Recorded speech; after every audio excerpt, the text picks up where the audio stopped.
Everybody ready? I'm ready, I think. I'd like to call this meeting to order. Welcome, everyone. And on the first item on the agenda is we have a change in our agenda. So where we have item number 1 on the business agenda, that is going to be moving up to item number 3 on the action agenda. So that's just a little, let everybody know that we're making a change to the agenda.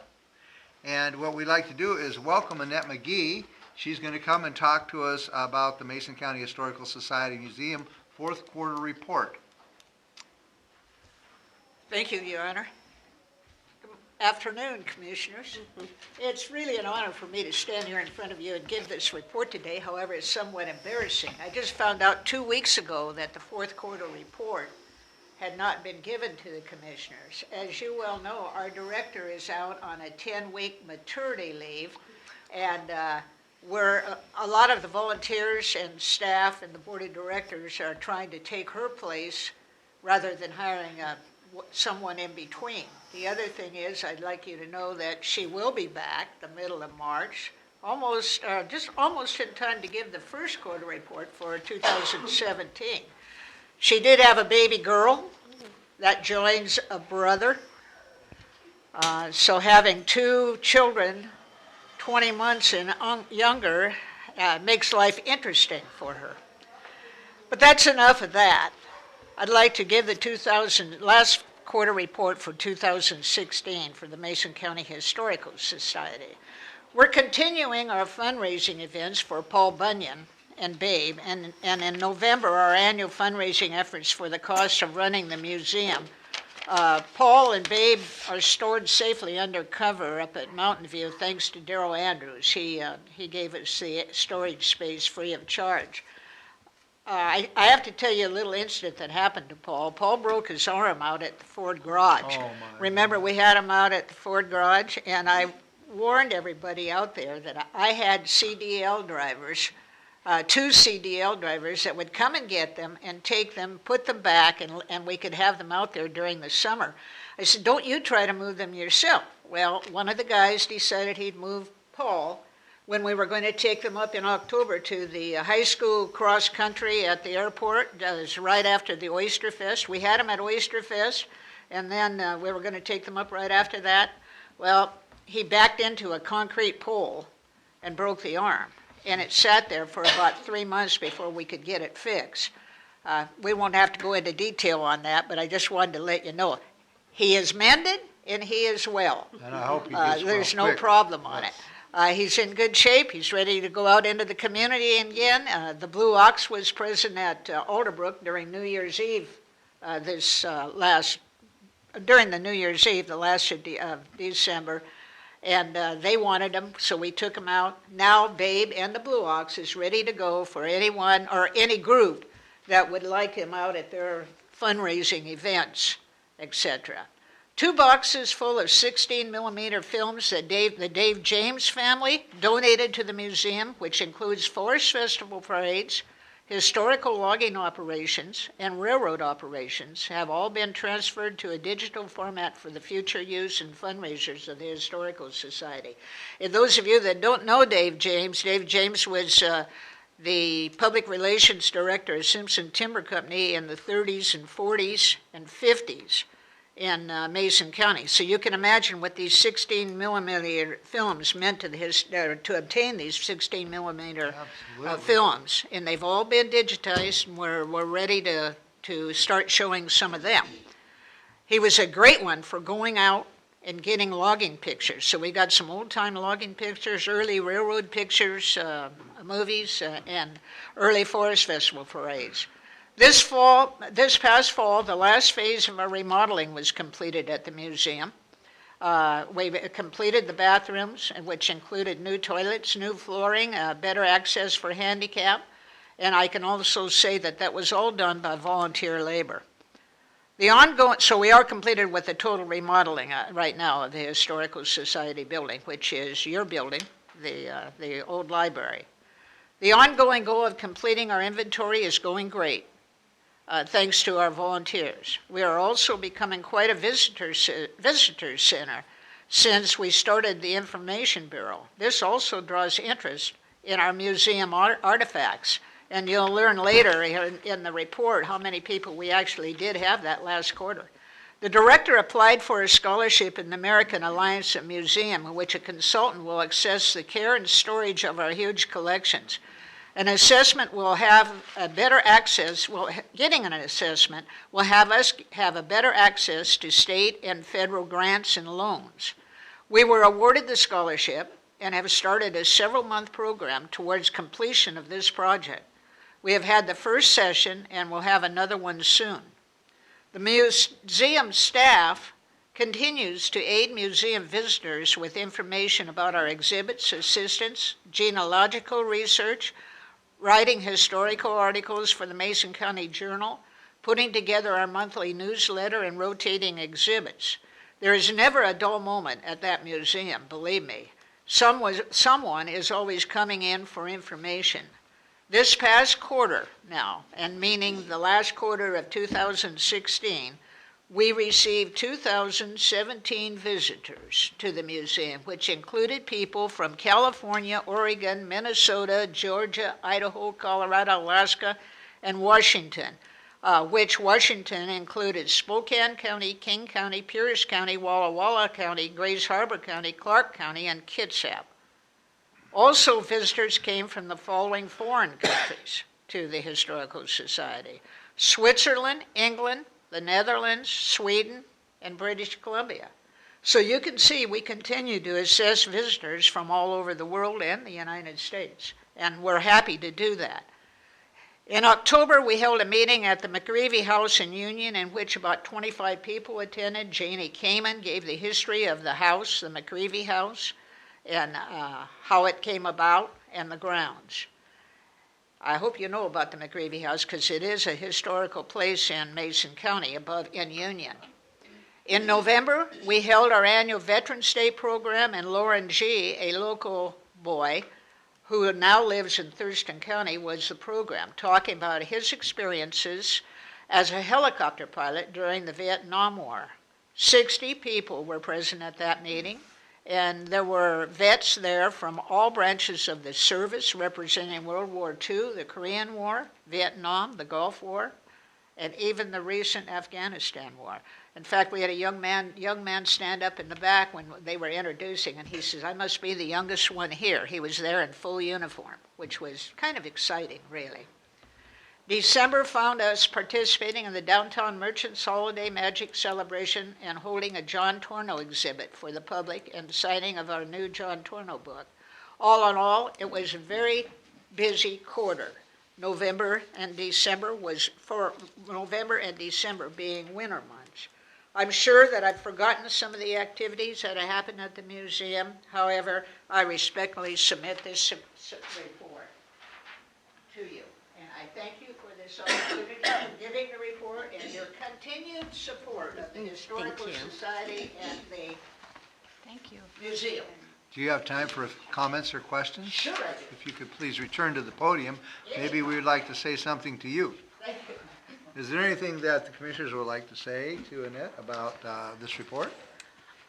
Good, great, wonderful. Thank you. I look forward to your reports because I think there's tons of history in that little museum over there and more to come. There is. And it's beautiful over there. Looks wonderful. Thank you. Yeah. If you haven't visited, if anyone in the audience hasn't visited, Your Honor, if I may take the liberty, Absolutely. Please come and see it, because we're very proud of what's happening with the Historical Society Museum and the old library right now. And I would just like to add, good job. It's always so interesting, and you guys just keep doing more and more and better, and I'm looking forward to the time that we become the historic capital of Washington.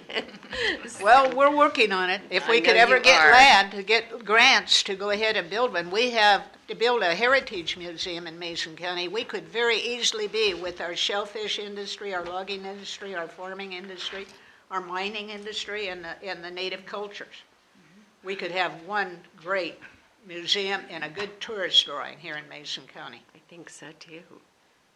And Annette, I just want to personally thank you very much. The amount of time you volunteered to this county, I tell you what, you are just a wonderful example of what people need to do to make a community strong. And so I do appreciate all of your volunteer work, and thank you very much for this report. Thank you very much. It's Come back- enjoyable to volunteer. Come back and see us again, please. Oh, we'll try. Okay. Okay, thank you very much. All right. Thank you, Annette.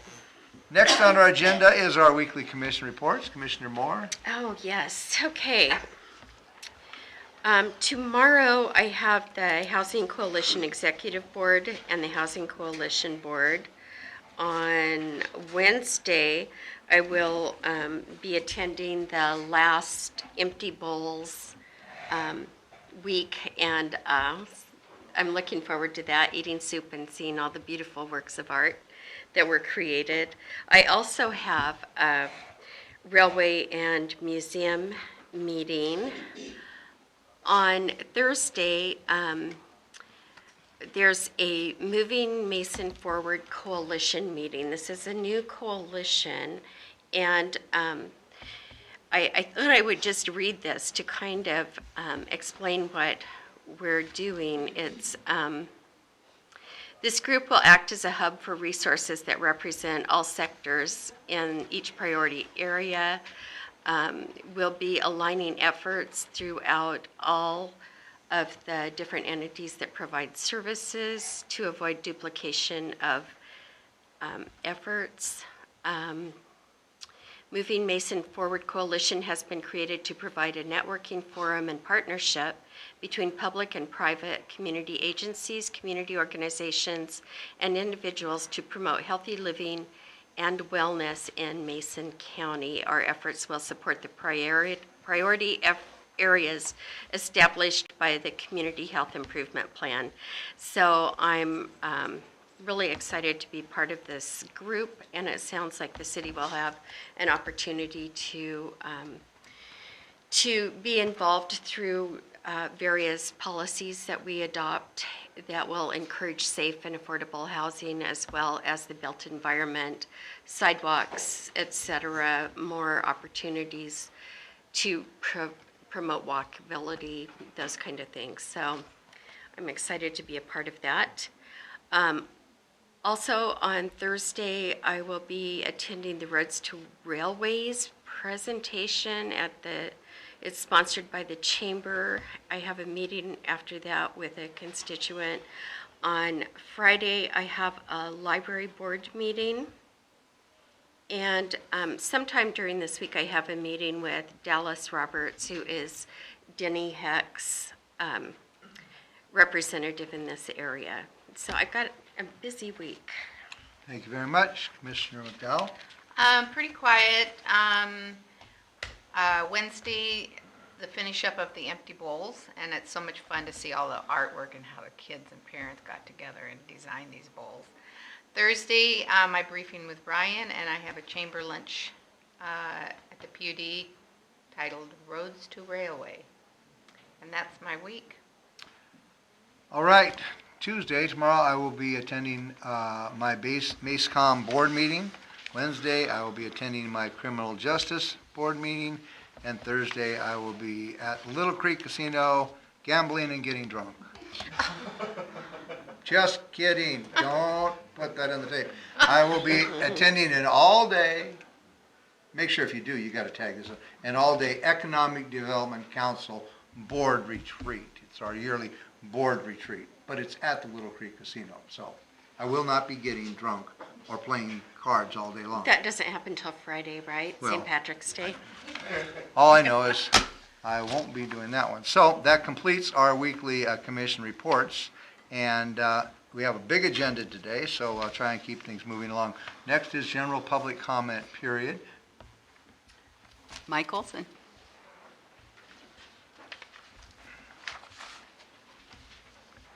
Mike Olson. Currently in the state legislature, there's a bill making its way through concerning small homes. It's reducing room size to meet the current building code, or to be tied into the building codes.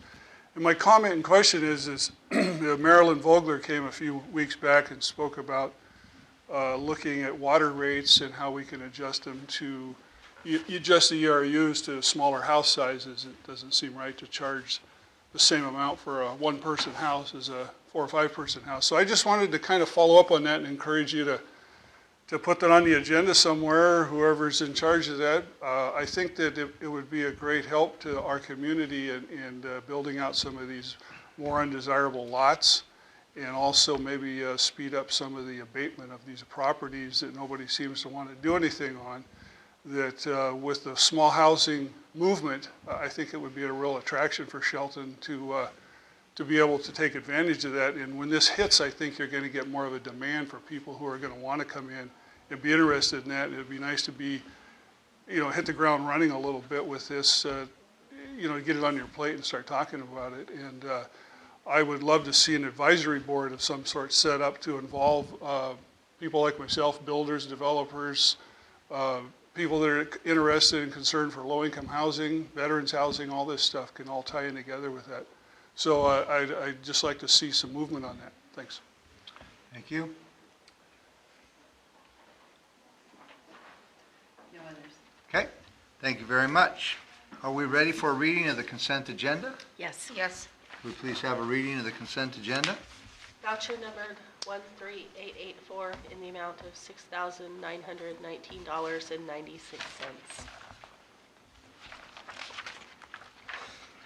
Is there a motion to approve the consent agenda as read? I Okay. move Oh, Go ahead. that we approve the consent agenda as read. I second it. there's a motion and a second to approve the consent agenda. Any further discussion? Hearing none. All those in favor signify by saying aye. Aye. Aye. Opposed? The agenda passes. First item on the action agenda is going to be presented to us by our Associate Engineer Logan Brady, and it's going to be considering the design and construction standards for 2017. Thank you, Mayor and Commissioners. I presented on the design and construction standards at last week's meeting. If there's any questions on any of the changes, I could answer those now. I did address all the changes that impacted cost last week, and they're very minimal and impact very, very few new construction going forward. So unless there's any questions, we would just ask that the standards be adopted by the Commission. Thank you, Logan. What we'd like to do at this time, if there's any comments from the public, this is the action agenda. This would be the opportunity on this. It was presented to us last week. I see nothing out of line or anything different from what you explained last week. So if anybody wants to speak on this, now is the opportunity. If not, do my fellow commissioners have input for Logan? No, I think it's pretty clear. Yeah. Okay, so at this time, I would request a motion to approve. I moved that the 2017 City of Shelton Design and Construction Standards update be adopted by the commission. I second that There's motion. a motion and a second. Any further discussion? No. Hearing none, all those in favor signify by saying aye. Aye. Motion passes. Thank you very much. Thank you. Item number 2 is the Basin 3 Sewer Design and Construction Contract. This will be presented to us today by our Public Works Director, Craig Gregory. Thank you, Mayor and Commissioners. As we discussed last week, the update to the design that was completed in 2014 for Sewer Basin 3 and the need for that, and just wanted to again thank staff for working so hard on negotiating a much better price from Parametrics to do that update. And before you today, we've got the contract from Parametrics for $62,000 for the update. Because this is an action item, we do open the public comment period up for this. If anyone from the public would like to say something on this particular issue, now would be that opportunity. And if not, I would ask for my commissioners if they have any comments or questions about this contract. No, congratulations on that price reduction. Yep. Is Good the work. only thing I Thank have you. to say. Yeah. Thank you. Let's go. Very good. Okay, so at this point, it looks like to me, we do need a motion. Okay, I move to approve the parametrics contract by allowing the mayor to sign the agreement. I second that. There's a motion and a second to approve this contract, and is there any further discussion? No. Hearing none, all those in favor signify by saying aye. Aye. Aye. Opposed? The ayes have it. As mentioned before, we have moved item number 1 in the business agenda up to the third item under the action agenda. And so at this time, again, Logan Brady is going to come forward and talk to us about the PUD interlocal right-of-way agreement. Thank you again, Mayor and Commissioners. There was a few questions last week that I'd like to quickly address regarding how we came up with a fee of $1,000 per year. There was a question of how many times per year the PUDs actually would be getting a right-of-way permit, and also the amount of staff time involved in processing a permit. So going through the staff time, I estimated about 2 to 3 hours per permit. So the fee basically covers the amount of staff time involved. As to how many times per year they are performing maintenance in city right-of-way, the largest majority of their work is done for the city for the LED light maintenance and installation. Other than that, it was about 54 times in the past 4 years, which is about once per month, or around $900 per year. The previous, from 2006 to 2012, we had an annual right-of-way permit, and that fee was $500 per year. So they agreed to double that to $1,000 per year. That is how we came to the price of $1,000 per year. Great. Okay, this is again, opportunity for the public to weigh in on this proposal. Anyone would like to do that, now would be the opportunity. And if not, any questions or comments?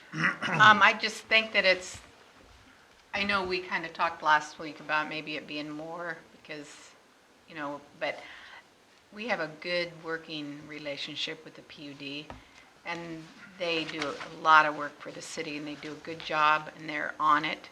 So I'm all for just keeping it the way it is.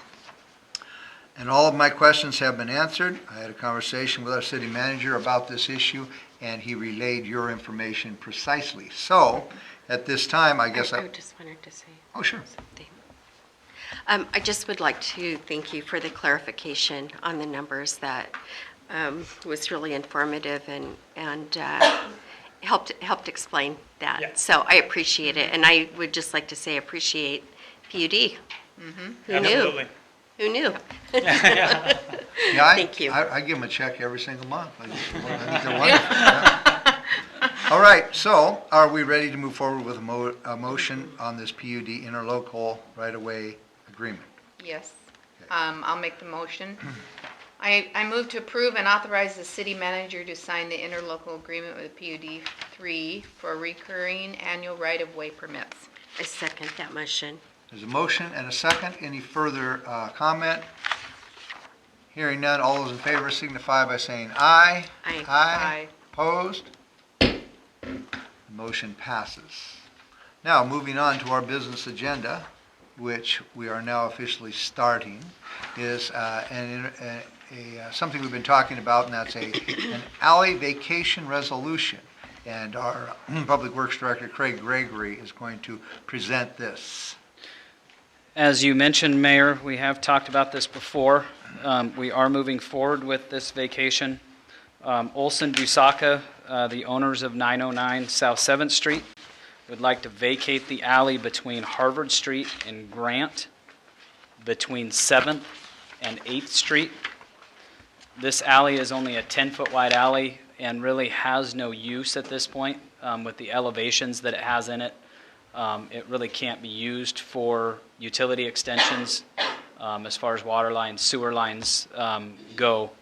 So we would like to move forward with a resolution to set a public hearing date, which would be 20 days from the day that we approve the resolution.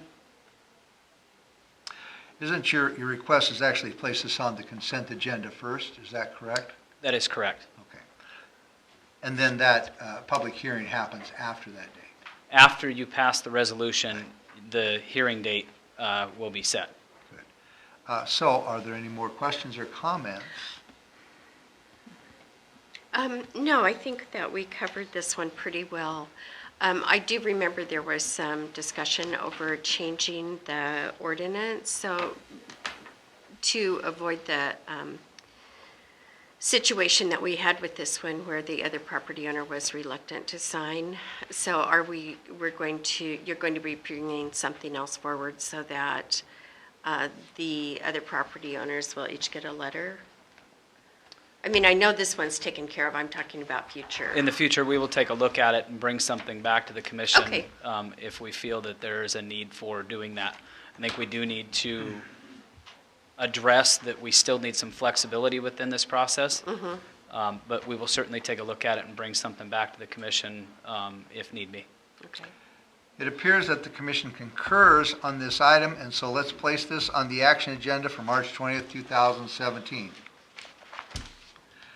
Item number 3 is a 2017 water comp plan update, and this will be presented to us by, again, the one and only Craig Gregory. And commissioners, in your packet, the briefing was incomplete. We had a printing error, so I think Vicki got you the right one with the explanation.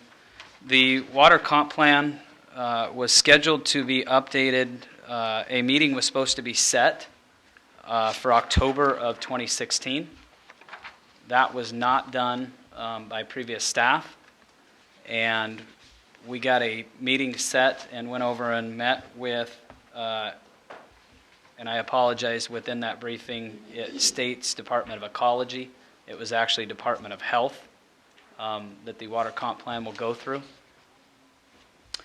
We met with them in early December and negotiated a new end date because we didn't feel that we could meet the current guidelines set forth by them to have this completed. It was scheduled to have a draft to Department of Health by February 10th of 2017 and a completed draft by June of 2017. We have agreed with them to have this completed by the end of 2017 and are proposing to enter into a professional services contract with Corollo, who was the only bidding group that bid on the RFP that we put out earlier in the year. So do we have some questions or comments for Craig Gregory about this? I failed to mention the original amount. Again, after staff negotiated with Corollo, the original amount was $216,504, and after staff has negotiated with them and cut a few things out of that contract that we felt that we didn't need and Department of Health didn't need, we have landed on a cost of $156,698. Very good. My question is that on your information, we had an amount of $100,000 budgeted for this. And then reading on page number 1 right there, it comes up with the number 156. So I guess, how is the other $56,000 budgeted? We are quite a ways over budget, Mayor. The previous staff budgeted $100,000. I don't know where they came up with that number from, but instead of coming back and asking the commission to bump that number up and asking for more money, we sat down Let me just clarify this because I've just said something publicly that it appears it is maybe I missed something then. There wasn't, at one point you came and explained this to me already. It's possible, I'm getting older. So, did you talk to us about the 100 to the 156? We did not. You did, nobody did. So this is. I don't believe so. Okay. I think we mentioned it Oh. at one time in an update, Okay. but that's been quite a few months ago. I lose my memory on that. But yes, originally it was a $100,000 budget. We have sat down with water staff and the crew lead and cut in the operations budget and the capital budget that was approved for them this year.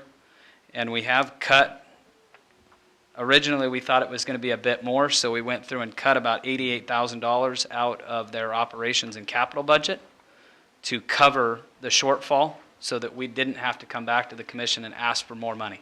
Okay, well, that answers my question, and yeah, any savings is great, and I do appreciate that, so, and if I was told that before, then I'm sorry that if I forgot that, but I may have, it sounds like that probably wasn't, that number wasn't quite brought forward. You were not given that information, Mayor. Okay, greatly And- appreciate that. Do you have any more questions for Craig Gregory? at this Something just a time? bit more. We have applied for a couple of grants also to cover the shortfall. We won't know on those until after we actually get into the comp plan and get it started. But we have applied for a Department of Commerce CDBG grant Yeah, for $24,000 to help cover this, and also a drinking water state revolving fund for $30,000. So we'll be hearing back on those in the months to come. But at this point, we're going to get moving forward if the commission agrees, and then we'll wait to see if we come up with a couple or one of those grants to cover a portion of this. Can you explain what the CB, what is that? no. CDBG. You Yes. should have changed that. Could you It's a give tongue the- twister. Could you give the words for that acronym or whatever that is? Just say, explain a little bit of what it is. It's a community development block grant. Okay, I just Thank want you. everyone else to know that. I knew what it was, but I just want to make Sure. sure, because when people are listening. Thank you. So Craig, on this, Carollo did the report that we had last year. I think they did a report for us last year or the year before. And so are they able to build on that with for the comp plan? Is that one of the reasons we were able to get the price reduced so much? No, it's not part of that. I think maybe Mark could speak to that maybe a little more. I think they were involved in the actual city comp plan, if I'm correct. So, Yeah.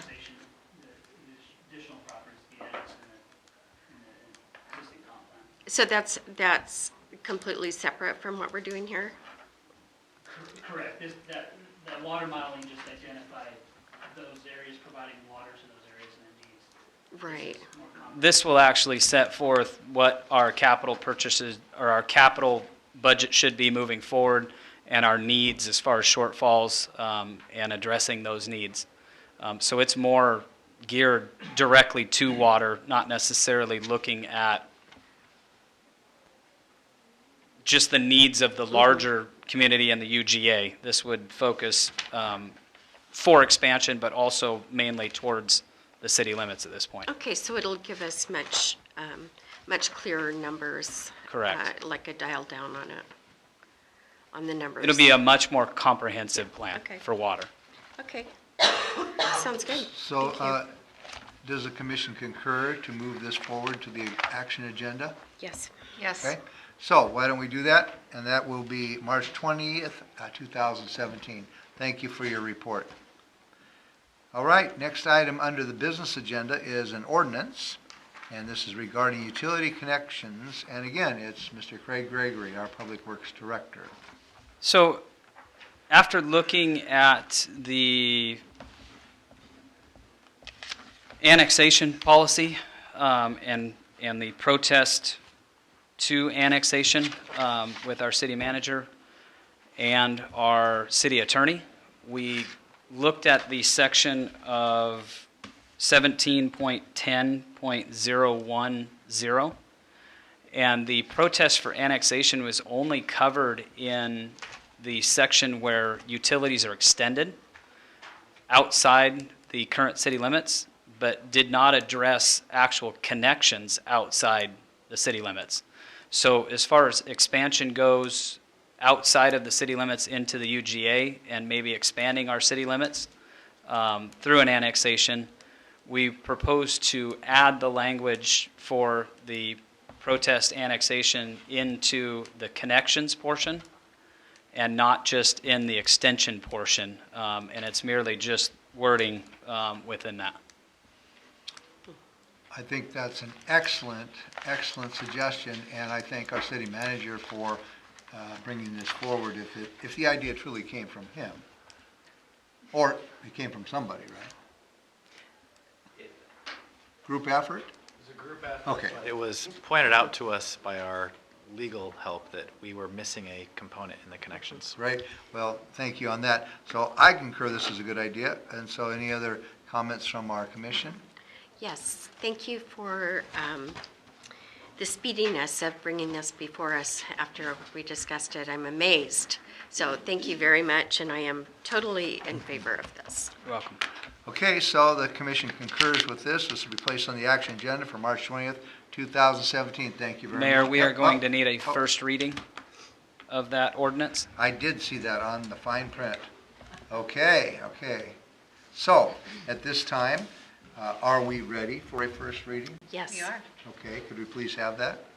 Ordinance number 0317, an ordinance of the City of Shelton, Washington relating to the utility service agreements for lands in the city's urban growth area, amending section 17.10.010 and adding two new sections, 14.16.110 and 15.24.130 to the Shelton Municipal Code.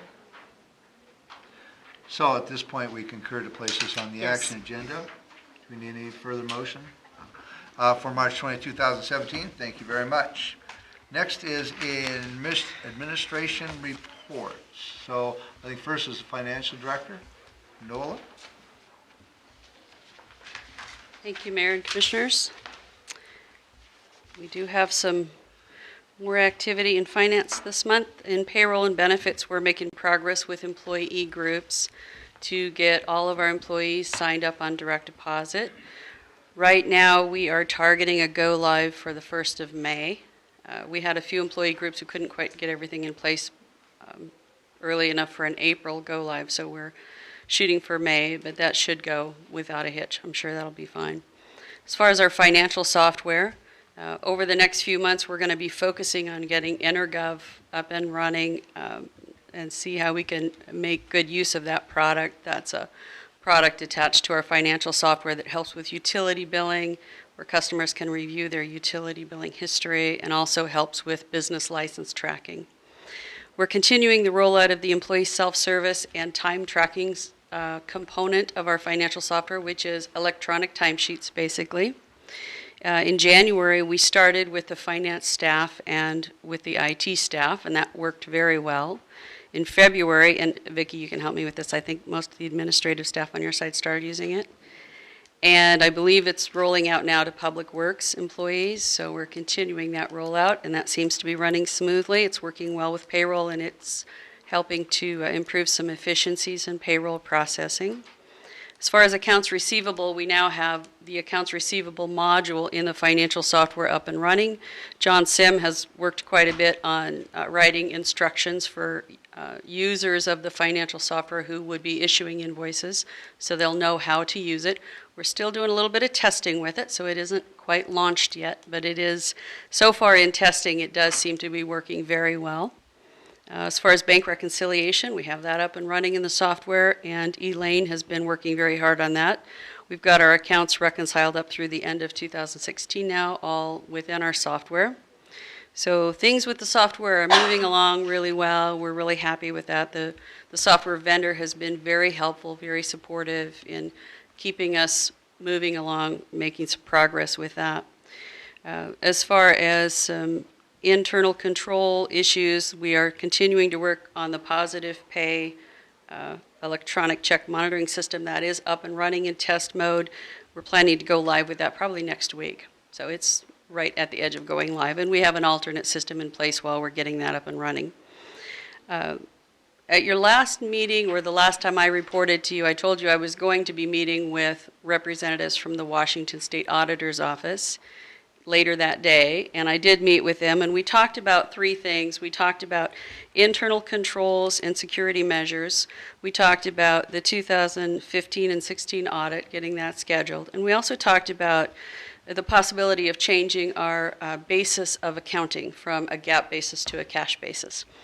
So I met with them, and based on that meeting, the State Auditor's Office has agreed to assist us in reviewing all of our internal control and financial practices and they're also willing to offer recommendations for improvement for anything they see that they think we might be able to do better.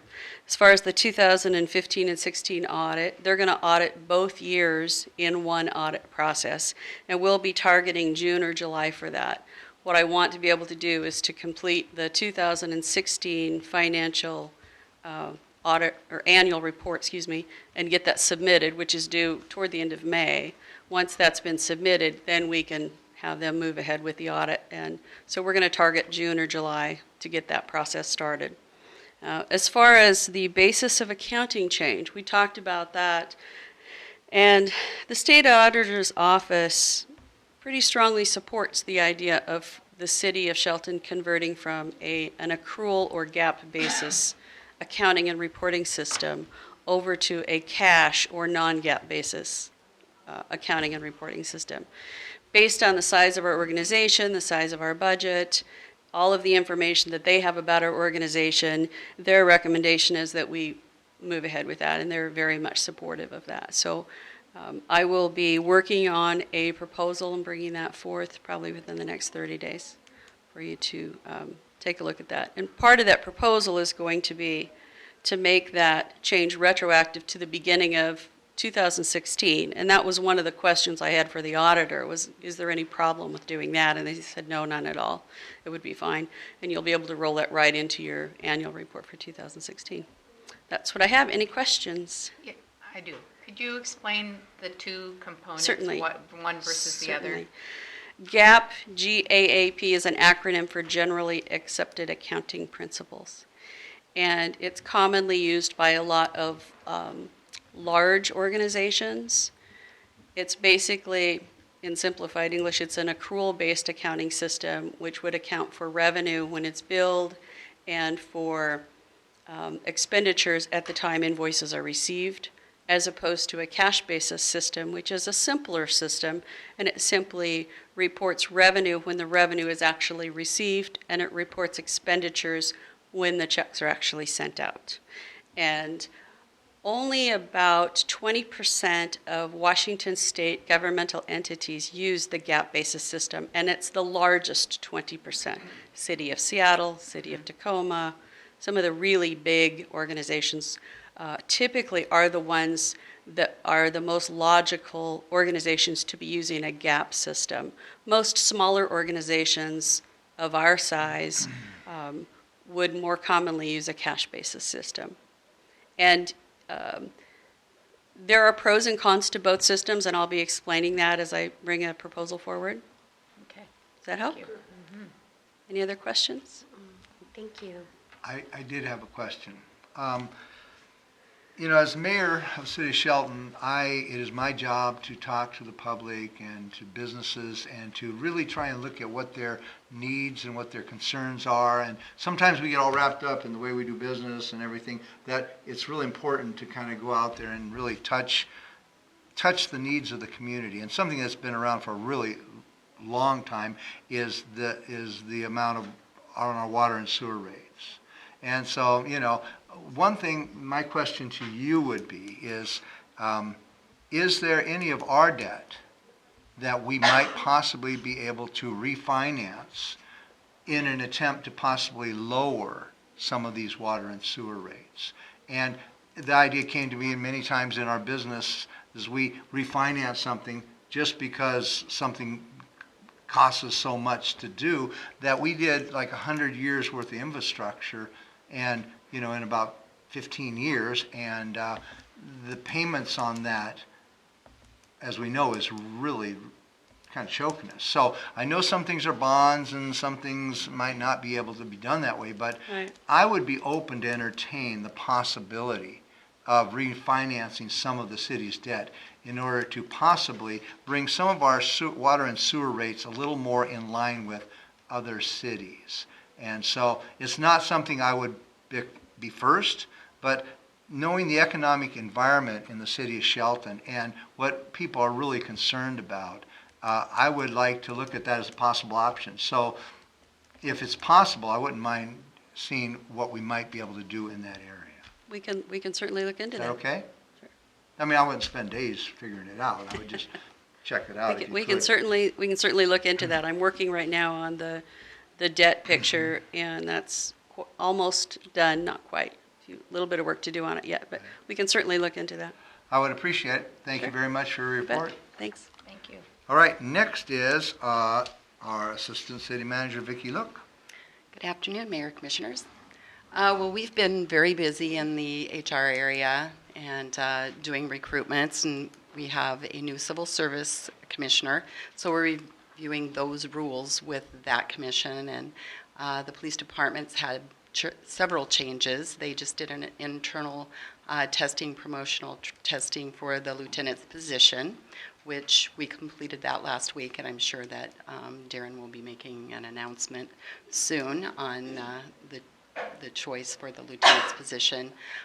He's going to be putting in some corporal positions in the department, and so we have a meeting with the Civil Service Commission later this month to go through those changes with them. We've had several recruitments, public and internal reassignments and things that we're working on. So we're looking at all the job descriptions, and we're participating in salary surveys so that we can find comparables for our union negotiations that we're up for later this year. We have 3 that we will be bargaining with this year that have put in the notice to begin negotiations, as well as the finance union who have put in a petition to the Public Employers Relations Board over in Olympia, it's a state agency, and asked for a change in representation, so we've been working with them on that. We continue to be busy with public disclosure requests. We've had about 9 this year, 6 of them being multi-department, so it's very time-consuming. We have performance evaluation training coming up with all of our supervisors, and we're going to implement that program later this year to start doing staff evaluations. And so, and just to finish up with the recruitment, I wanted to introduce you to our new Communications and Economic Development Officer, Andrew Arness, and he's here. It's his first day. Welcome. Welcome to the city of Shelton. And is it okay, I mean, Andy, is that all right with you? I mean, it's just, easier for me, so. Great, well, we got a great group of people, and we welcome you to the city staff, and so. We're really thankful to have him here. We started the Facebook page and more external communications, and we're really thankful that he's here to help us keep going with that effort that we started back in November, December of 2016. Do you ever do a little moonlighting, like with marriage counseling or any of that kind of stuff, like, the communications thing, I don't think that's the communication. Okay, well, Welcome. yeah. We're happy to have you. thank you. All Thank right, you. does that conclude your report? It does. Thank you very much. And next is, again, Public Works Director Craig Gregory. The man of the hour. Sorry, you threw me Boy, off on that up one, and Mayor. down on him. Yeah.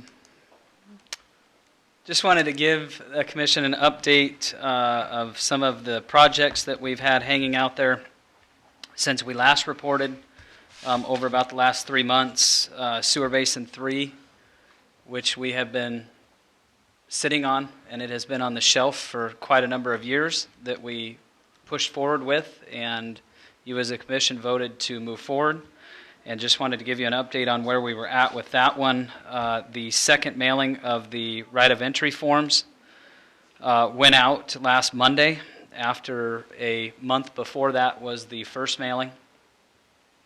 And within that, mailing, we also have an open house letter that we will be having on the 20th of this month from 3 p.m. to 8 p.m. down here at the Civic Center, that we invited all of the residents and property owners from within the Basin 3 area to come in and look at what we are actually doing. We've got some handouts and maps and some other things for them to look at so we can explain exactly what we're doing up in that area. And again, I just want to thank staff for thinking outside the box and taking some of this extra duties on to save the citizens of Shelton some money with doing the right of entry forms in-house instead of contracting those out. After that first mailing, we have received back about 120 of those out of 208, saving around $30,000 at this point with very minimal staff time to do so. And then just a time frame looking forward, the parametrics contract, we have gotten them to agree to a 30-day time limit to get that design work done so that we can get that out on the street for bids, hopefully sometime in late May, and have bid openings in late June, and hopefully go to construction sometime in late summer or early fall for that project. So again, I just want to thank staff for all the hard work that they have had done on that one. The water comp plan that we talked about today has been quite a bit of work to get that contract dialed in and get moving with that one. The Angleside booster pump station at this point has not risen to the top of our pile, and we have not taken a look at that since we first brought that to you around 3 or 4 months ago, but we hope to get back to that one as soon as things settle down just a little bit. So we will be giving you an update, hopefully, in the months to come on that one. The Upper Mountain View pressure zone, the tank at Mason County Public Works is full. It is operational. We still do not have any customers on that tank, but we are flowing water back through the PRV station at Tarragon up by the high school to get water back into the Mountain View zone, just so that we are using that tank, keeping the water in that fresh, so we are moving some water. We have been... Just for a point of clarification there, so that is the new tank, and I believe that you have the Tractor Supply that is a potential coming customer for that. That'll help in that tank. They use that water. That is correct. So, okay. And we are very, very close to an agreement with Washington State Patrol, which will be a large water user on that tank.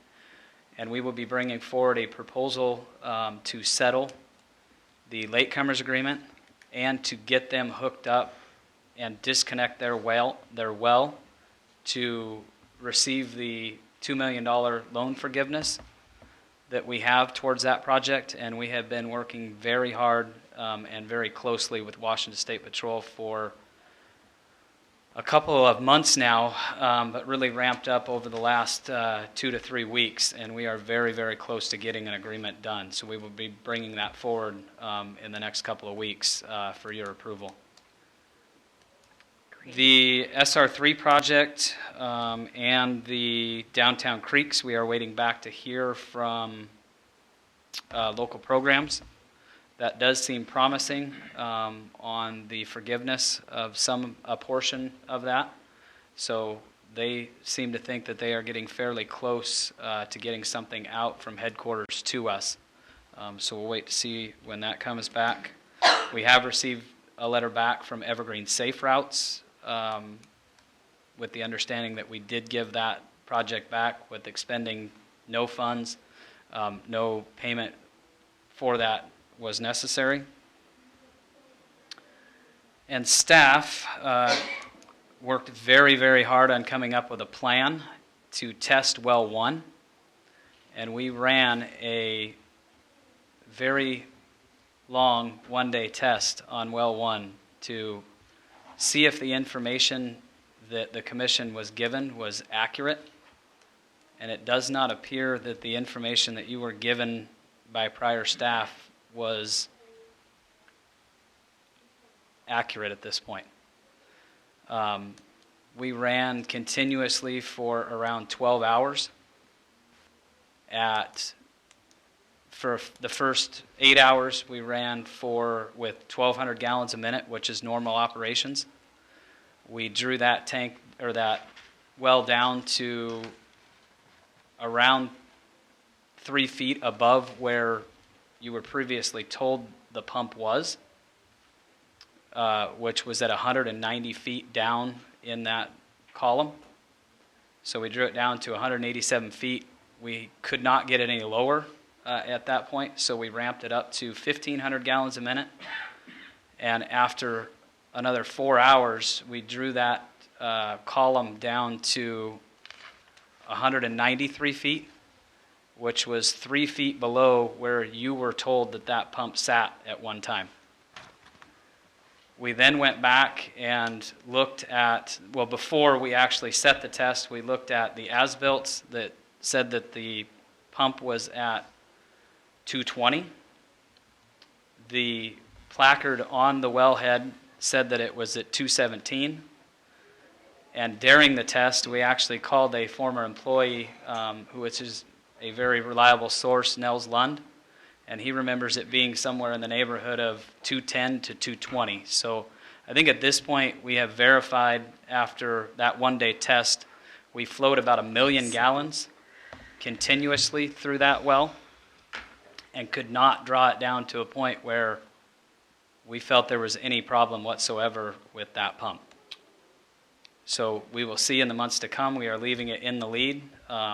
It is the wettest part of the year, obviously, but we will continue to monitor that and give you an update when we get a little further into the summer to let you know how that is operating and where it is at.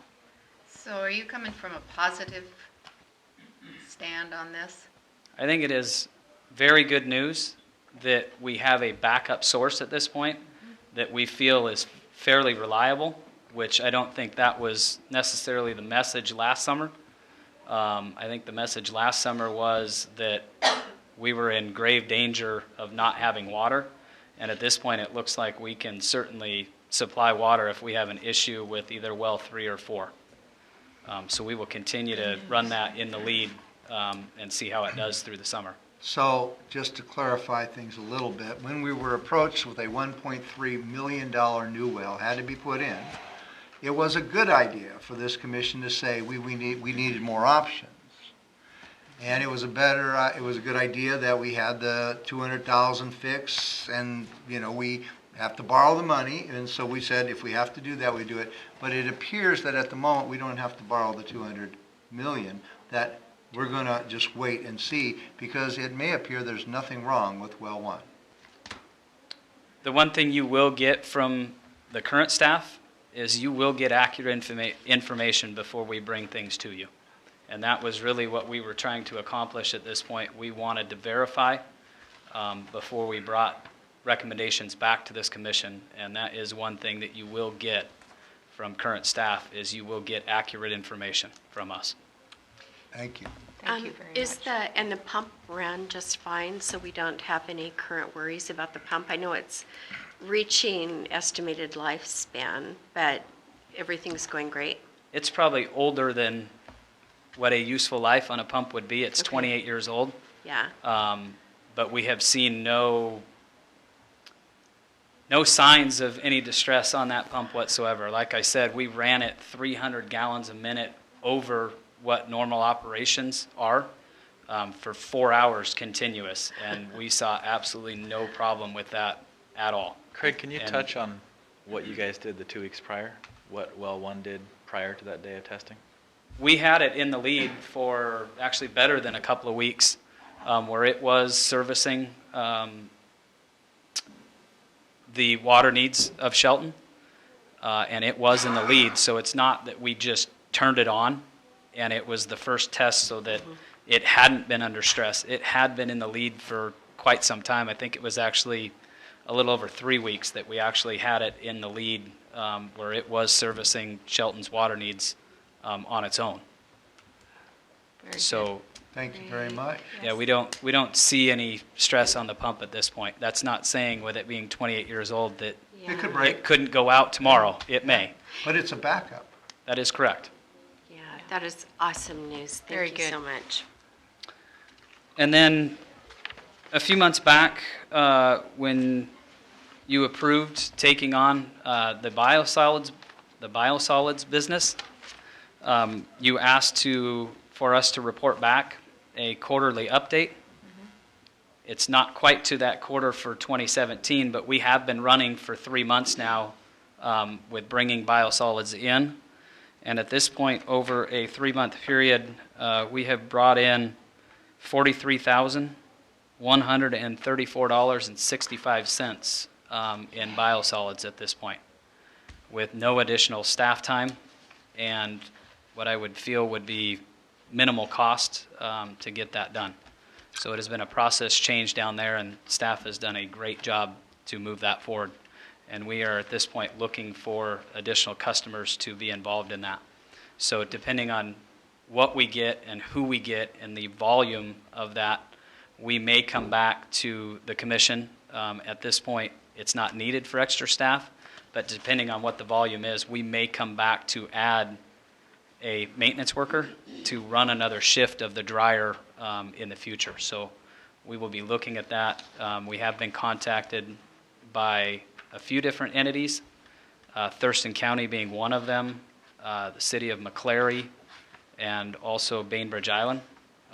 So we will continue to pursue those. We also have one coming back from Cedar Creek Correctional Facility that is asking to participate. So we'll be bringing that one forward soon also. It's exciting. Yes, it's been, I think, a great Partnership. with everybody, and I think Yeah. it may have some positive cash flow to it also. Good. We have entered into an agreement with the former TIB, Transportation Improvement Board Director, Steve Gorchester, to give us some guidance on grants and how to prepare those, where to find those. We met with him last week, and I think that's going to be a great relationship. He literally paid for himself in one day coming in, so we will continue to work with him. He did mention a few things that were a little uneasy, that there are some grant money out there that we should have been going after in the past that we haven't been, especially some preservation money. They can designate preservation money to designated routes. Fortunately for us, we have a number of designated routes within the city of Shelton. It was actually pretty amazing when we pulled the map up, and even Steve said, that is a large amount of designated routes. One in particular that he brought up was Turner, that we overlaid, 100% funded by the city, that he said would have gotten grant money. The area is very underfunded. Not very many agencies within our region asked for TIB money, and he said that you would get those very easily, and he figured that the portion of Turner that we did, that we would have been able to do 5 times more than what we did for the same amount of match money on that roadway. So we could have done, instead of doing 1st to 7th entirely on our own, we could have done the whole section between 1st to 16th and had a new roadway there for less money than we spent from 1st to 7th. He had said that over the last 6 years, those preservation grants were readily available, and he figured that we had given up around $2 million over the last 6 years that we would have gotten no problem with those grants. So we are excited to work with him, and he had just some fabulous ideas moving forward with where to get grants and how to score well on them and even write those up. So we are very Great. excited to have him on. Fantastic. Good news. Very good. Tied directly to that, we are moving forward with a survey on Alder Street to put together a large project from First Street on Alder to either 7th or 8th that would be directly on the heels of repaving Basin 3, so that basically we would have everything on the north quarter of downtown completely repaved and new. And that project would be a large-scale project on Alder to include new sidewalks, lighting, ADA ramps, a bicycle lane. We have talked with multiple agencies in a partnership from MTA with a bus stop to PUD 3 as far as providing lighting, the Mason Conservation District to provide some kind of drainage plan where we're not just outfalling directly into the creeks, where it may be some kind of rain garden in a middle planter area. So we have been out there pounding the streets looking for partnerships, and everybody we have talked to has been very accepting and very eager to work with us. So that has just been a fantastic thing, and I think we'll be moving forward. Staff has been working on a sidewalk rating and replacement plan, which falls directly back into Steve Gorchester's wheelhouse. The Complete Streets Grant, which is a $200,000 grant with no match money and no restrictions on where you spend it. It's not actually a grant, it's an award that basically is just $250,000 into your bank account. So we are moving forward with trying to we're going to bring forward some ordinances to change a few things, looking at complete streets, including pedestrian walkways, utilities under those, and see if we can't get that. But directly tied to that is our sidewalk rating plan. And now that we have funding available for sidewalks, we need to figure out a way to justify which sidewalks we're fixing, replacing, so that we can let the commission know and the citizens the direction that we're moving in. Just thank city staff for their hard work on city design and construction standards. The C Street draft remedial investigation is due from Aspect to DOE. It is due back from city staff. We are reviewing that at this point. It is due back to them tomorrow and due to DOE by the 21st, which is next week. So that is moving forward, and look forward to, in the next few months, coming to a plan of how to clean that up. Solid waste, we are waiting for a contract back from Mason County. The first contract proposal draft is at their corporate office at this time, and they indicated that they should have that back to us either later this week or early next week for review and negotiation. We have put a few new things in there that they were accepting of. One of them was a cap on the CPI in the single digits. So we are trying to land on that cap that we hadn't originally proposed to them, but they were very accepting of a proposal to get that into the single digits where we couldn't have that double-digit increase that we were all concerned about. So I think that'll be a really good thing.